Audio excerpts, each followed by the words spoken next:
వెళ్ళంగానే మీకు ఏమేం ఏ పనులుంటాయి?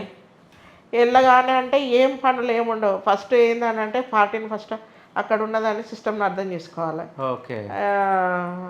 ఈ సెంట్రీ డ్యూటీ ఏస్తారు. ఓకే. తర్వాత కిచెన్ డ్యూటీ ఏస్తారు. హ్మ్. కిచెన్ డ్యూటీ ఏస్తారు.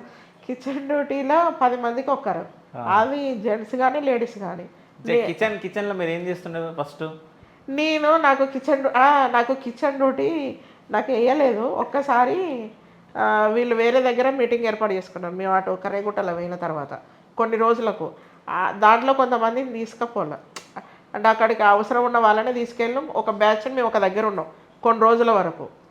ఉంటే నేను చేస్తా నేను వాళ్ళు చేస్తాంటే నేను చూసిన కదా! చెయ్యొద్దు. వాళ్ళు చేస్తాంటే నేను చూసిన కదా! చేత్తాంటే నాకు కూడా ఒకరోజు అంటే సాయంత్రం పూట డ్యూటీకి కావాలని ఏసిర్రు. ఏస్తే రైసు ఒక నది అంటే వాగు పక్కనే మేము ఉన్నాం. ఆ బియ్యం కూడా వాగు కాడికే తీసుకెళ్ళి కడగాలి. ఆ వాటర్ తోటి. అయితే తీసుకెళ్ళి కడుగుతా అంటే అలా నుండి నురుగొస్తాంది. కడుగుతా అంటే ఇట్లా బియ్యం కడిగినవి ఉంటాయి కదా! 9 సార్లు కడిగిన.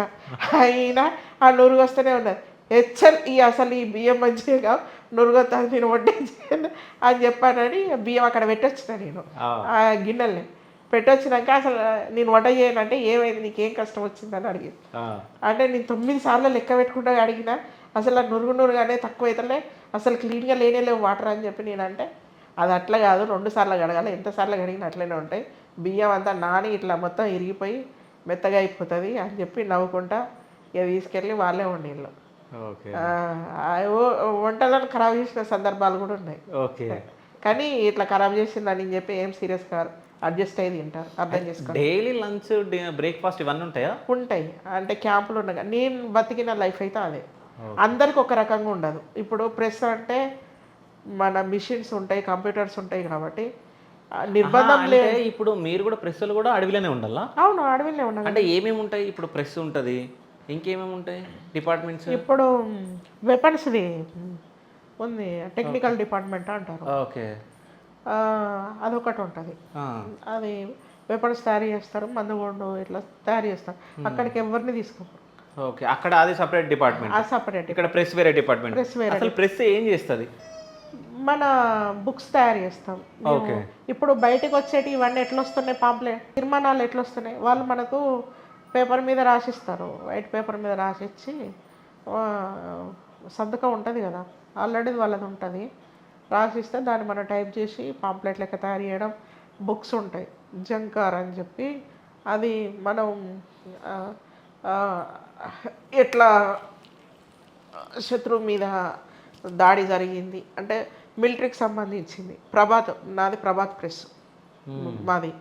ఈ దీంట్లో చనిపోయిన వాళ్ళ చరిత్రలు కానీ తర్వాత పార్టీ చేసిన కొన్ని తీర్మానాలు ఉంటాయి.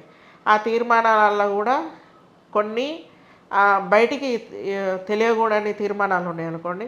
మనకంటే పెద్ద బాధ్యుడు కొన్ని లిమిట్స్ అనేది ఉంటుంది అన్నట్టు దాంట్లో అన్నీ ఇవ్వరు. ఇక దీనికి సంబంధించిన పాటలకు ఇప్పుడు మేము చెప్పినాం కదా! నేను కూడా స్వేచ్ఛ అనే పేరుతోటి కవితలు రాసేదనేది. కవితలు కానీ, కథలు కానీ, అమరవీరుల చరిత్రలు కానీ, తర్వాత బయట ఇప్పుడు జరుగుతున్న ప్రపంచంలో నాట్ ఓన్లీ ఇండియాలోనే కాదు, ప్రపంచవ్యాప్తంగా ఏ ఏ దేశాలలో ప్రజలు ఇప్పుడు గాజా, ఇజ్రాయెల్ ఇవన్నీ ఉన్నాయి కదా! ఇట్లా ఆ దేశంలో అసలు ఆ సమస్య ఎందుకొచ్చింది? ఆ ప్రజలు ఎదుర్కొంటున్న ప్రాబ్లమ్ ఏంటిది? ఇప్పుడు మన దగ్గర ఏం ప్రాబ్లం ఉన్నాయి? ఇవన్నీ వ్యాసాలొస్తాయి. అవన్నీ దాని మీద వాళ్ళు సీసీ మెంబర్స్ కానీ, ఎజెడ్సీ మెంబర్స్ కానీ, దాంట్లో ఎవరైతే ఎక్స్పర్ట్స్ ఉంటారో అవి మనకు రాసి పంపిస్తూ ఉంటారు. మనం అవి టైప్ చేసి మనం దానికి సంబంధించిన ఒక 4 రకాల బుక్స్ తయారు చేస్తాం. పాటలకు సంబంధించింది వేరే, సీఎన్ఎం లేడీస్‌కు అది అది పాటలకు సంబంధించింది. ఇది అది మన లేడీస్‌కి సంబంధించింది వేరే ఉంటది. కేవలం మహిళా విప్లవకారుల గురించి, తర్వాత మహిళా సంఘాల గురించి దానికి సంబంధించింది ఉంటుంది. అయితే అడవిలా ఆ రకరకాల బుక్స్‌ను అవి టైప్ చేసి, వాటిని బుక్ లెక్క చేసి, వాటిని ఏసి ఇన్ టైమ్ లోపట మనం అది ఇప్పుడు డీకే వ్యాప్తంగా ప్రతి దళానికి పంపాలి మనం ఆ బుక్స్‌ని. అయితే ఇప్పుడు మీరు మొత్తం అడవిలోనే ఉంటుండేనా? లేకుంటే అడవిలోనే. అడవిలోనే? అడవిలో. మరి కరెంట్ అదంతా? అప్పుడు మాకు జనరేటర్స్ ఉన్నాయి. సోలార్ ప్లేట్స్ ఉన్నాయి. ఉండే. అవును. ఆ టైంలోనే? ఆ టైంలోనే. ఓకే. ఆ టైంలోనే సోనీ ల్యాప్‌టాప్స్ ఉండేది. ఎప్పుడు అంత మరి పరిస్థితి ఇప్పుడు ఎట్లున్నదో నాకు తెలియదు కానీ అప్పుడైతే ఉండే. సో అంటే మీరు ఉన్నప్పుడు ఏమైనా ఎన్కౌంటర్లు కానీ ఎవరైనా మీ పైన కాన్పులు జరిగిన ఏమైనా సంఘటనలు ఉన్నాయా? నా మీద జరిగిందంటే ఈ నేను మాడులో ఉన్న నేను 2004లో చర్చల పీరియడ్ అప్పుడు నేను డీకేకి పోయిన తర్వాత పోగానే వాళ్ళేం రమ్మని చెప్పి దండేసి ఏం తీసుకుపోయి ఆ డిపార్ట్మెంట్లో కూర్చోబెట్టరు. మళ్ళీ అక్కడ కూడా 6 నెలలు టెస్ట్ ఎదుర్కోవాలి. నువ్వు ఎవరి బిడ్డ అయినా ఏం లేదు, నువ్వు పార్టీ చీఫ్ బిడ్డ అయినా కూడా నువ్వు దాన్ని ఎదుర్కోవాల్సిందే.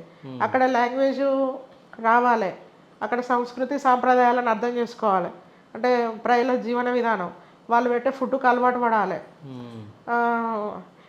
నేను ఇది తినను, ఇదేంది ఇట్లా, వీళ్ళేంది ఇట్లున్నారు అంటే మన అట్లా అనుకోవద్దు. కానీ అట్లా అని చెప్పి మనకు అట్లాంటి ఆలోచనలు ఉండవు. వాళ్ళ సంస్కృతిని మనం గౌరవించాలి, వాళ్ళు పెట్టిన ఫుడ్ను గౌరవించి తినాలి. ఇదంతా తట్టుకోగలుగుతుందా? తట్టుకోకుండా పోతా నేను ఇక్కడ చేయనని చెప్పి అంటదా, ఇంటికి వెళ్ళిపోతానని అంటారా అని చెప్పి టెస్ట్ చేస్తారు. అట్లా నాకు పశ్చిమ బస్తర్లో నేను ఒక 6 months నిర్మల ఆంటీ అని చెప్పి ఉండే, ఆంధ్రాకి సంబంధించిన ఆంటీ అక్కడ డివిసి మెంబరు, ఆమెతో పాటు నేనున్నా. ఇక లాంగ్వేజ్ పట్టుబట్టి లాంగ్వేజ్ నేర్చుకున్నా 2 నెలల్లోనే. ఏ లాంగ్వేజ్? గోండి లాంగ్వేజ్. మాట్లాడండి ఒకసారి. ఇప్పుడు 16 years అవుతుంది మనం మాట్లాడుతా అంటే మధ్యలో ఇప్పుడు మర్చిపో. ఇప్పుడు తల్లిని యాయో అంటారు. మళ్ళీ దీంట్లో కూడా మనకు ఆంధ్రాలో కనుక తెలంగాణ స్లాంగ్ వేరే ఉంటుంది, రాయలసీమ స్లాంగ్ వేరే ఉంటుంది, ఇటు కోస్తా స్లాంగ్ వేరే ఉంటుంది. సేమ్ అక్కడ కూడా ఈ పశ్చిమ బస్తర్కు స్లాంగ్ వేరే ఉంటుంది, మాడకు అయితే మొత్తం ఫారిన్ ఇంగ్లీష్ మాట్లాడినట్టుగా. ఇక్కడ ఈ దూడ తిత్తినా అని చెప్పి అంటారు, అన్నం తిన్నావా అని చెప్పి అని అంటే అదే కనుక మాడలో గాడ తిత్తినా అని అంటారు.